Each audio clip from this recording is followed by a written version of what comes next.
سوال اٹھایا، فرشتوں نے سوال اٹھایا، قالوا اتجعل فیہا من یفسد فیہا ویسفک الدماء۔ فرشتوں نے سوال کیا اٹھایا، یا اللہ تو ایسی مخلوق بنا رہا ہے جو زمین میں جا کے فساد ہی برپا کرے گی، اس کے علاوہ اور کچھ نہیں کرے گی، اور آج ہو بھی رہا ہے۔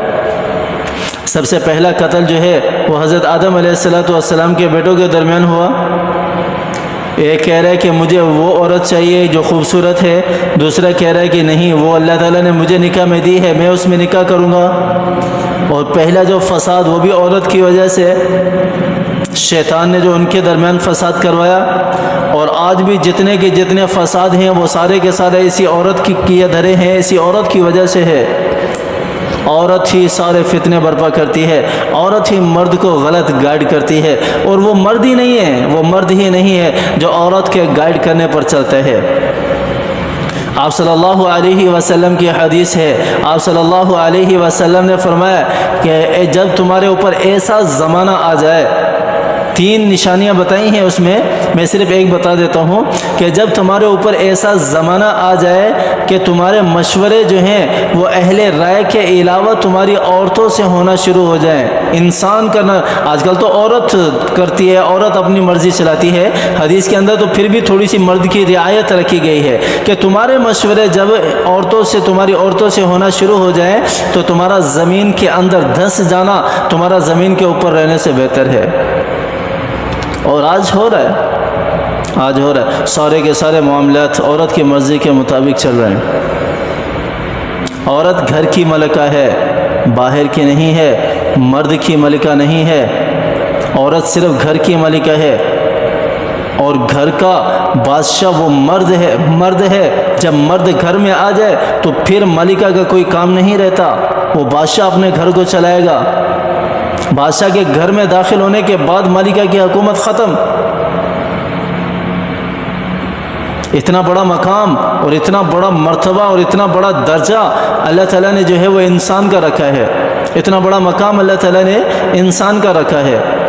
تو فرشتوں نے کیا کہا، یا اللہ ایسی مخلوق پیدا کر رہے ہیں دنیا کے اندر جو دنیا میں فساد برپا کرے گی، جو دنیا میں لڑائی کرے گی، جھگڑے کرے گی، قتل و غارت کرے گی، اور ہم ہیں نا آپ کی عبادت کرنے کے لیے۔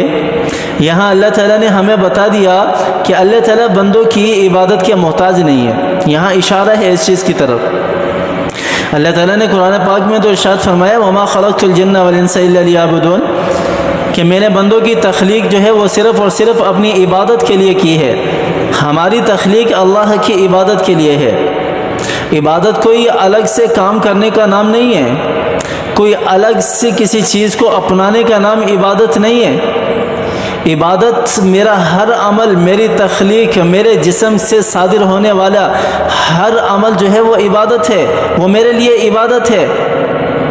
لیکن وہ عبادت کب بنے گا؟ وہ عبادت اس وقت بنے گا جب میں آقا دو جہاں حضرت محمد مصطفیٰ صلی اللہ علیہ وسلم کی سیرت کے مطابق، سنتوں کے مطابق زندگی گزارنے والا بنوں گا، جب اللہ کے لائے ہوئے دین کے مطابق زندگی بسر کرنے والا بنوں گا، جب اللہ کے بتائے ہوئے طریقے کے مطابق زندگی بسر کرنے والا بنوں گا۔ جو منشور، جو دستور اللہ تعالیٰ نے قرآن کی صورت میں ہمیں دیا ہے، اس قرآن کو سینے سے لگا کر جب میں دنیا میں زندگی بسر کروں گا تو میرا ہر عمل جو ہے وہ میری عبادت، میرا دیکھنا، میرا سننا، میرا بولنا، میرا چلنا، میرا تجارت کرنا، بیوی بچوں کے ساتھ رہنا، رشتہ داروں کے ساتھ رہنا، دوست و احباب کے ساتھ رہنا، میری رات، میرا دن، میرا کھانا، میرا پینا، ہر چیز، یہاں تک کہ واش روم تک جانا بھی عبادت ہے، واش روم تک جانا بھی انسان کا عبادت ہے۔ ایسا مقام اور ایسا شرف اللہ تعالیٰ نے انسان کو دیا ہے، اور انسان اس کو بھلایا ہوا ہے۔ اور ہمارا اسلام کوئی دین فطرت ہے، یہ فطرت کے عین مطابق ہے، یہ فطرت سے الگ نہیں ہے ہمارا دین، ہمارا اسلام۔ سمجھتے ہو نا فطرت کس کو کہتے ہیں؟ فطرت کہتے ہیں کہ میں نے جو کچھ کرنا ہے، لازمی جو کچھ میں نے کرنا ہے، میں نے دیکھنا یہ میری فطرت ہے، میں بغیر دیکھے نہیں رہ سکتا۔ میں نے سننا یہ میری فطرت ہے، میں بغیر سنے نہیں رہ سکتا۔ بولنا میری فطرت ہے، میں ہمیشہ چپ نہیں رہ سکتا۔ کھانا میری فطرت ہے، میں بغیر کھانے کی زندہ ہی نہیں رہ سکتا۔ پینا میری فطرت ہے، میں بغیر پیے زندہ نہیں رہ سکتا۔ ازدواجی زندگی میری فطرت ہے، میں اس کے بغیر نہیں رہ سکتا۔ تو یہ اسلام بھی اسی فطرت کے مطابق ہے، یہی فطرت، یہی ساری چیزیں اسلام ہیں۔ اسلام کسی الگ چیز کا نام نہیں ہے کہ ہمیں اپنانا پڑے گا الگ سے اٹھا کر اسے، اور الگ سے ریاضتیں اور الگ سے ٹائم نکال کر اور الگ سے سب کچھ کرنا پڑے گا۔ ایسا نہیں ہے، ایسا نہیں ہے۔ تو اللہ تعالیٰ نے ہماری تخلیق کی ہے عبادت کے لیے، اور یہاں اللہ تعالیٰ کہہ رہے ہیں ہاں اگر تم عبادت نہیں کرو گے تو میں کوئی محتاج نہیں ہوں تمہاری عبادت کا۔ اللہ تعالیٰ نے فرما دیا یہاں پر، فرشتے کیا کہہ رہے ہیں؟ وَنَحْنُ نُسَبِّحُ بِحَمْدِكَ وَنُقَدِّسُ لَكَ۔ اللہ تعالیٰ کے فرشتے اللہ کی عبادت پر مامور ہیں، صبح شام اللہ کی عبادت میں لگے ہوئے ہیں، دن رات اللہ کی عبادت میں لگے ہوئے ہیں۔ احادیث کے اندر آتا ہے کہ جو فرشتوں کی ایک جماعت سدرۃ المنتہا پر خانہ کعبہ کا طواف کر لیتی ہے، قیامت تک اس کا دوبارہ نمبر نہیں آئے گا طواف کرنے کا۔ اتنے زیادہ فرشتے ہیں اللہ کی عبادت پر مامور۔ جو سجدے میں ہیں تو وہ قیامت تک سجدے میں ہی رہیں گے، جو رکوع میں ہیں وہ قیامت تک رکوع میں ہی رہیں گے، جو قیام میں ہیں وہ قیامت تک قیام میں ہی رہیں گے۔ اللہ تعالیٰ ہماری عبادت کے محتاج نہیں ہے۔ اللہ تعالیٰ نے جو ہمیں یہ رول اور یہ گائیڈ، یہ ہدایت، یہ رہنما جو ہمیں دیا ہے، یہ ہماری اپنی بھلائی کے لیے ہے، میرے فائدے کے لیے ہے، میرے فائدے کے لیے ہے۔ اور سب سے بڑا میرا فائدہ اس میں یہ ہے کہ میں اللہ کا مقرب بن جاتا ہوں، میں اللہ کا قرب حاصل کرنے والا بن جاتا ہوں، اللہ کا پسندیدہ بندہ بن جاتا ہوں۔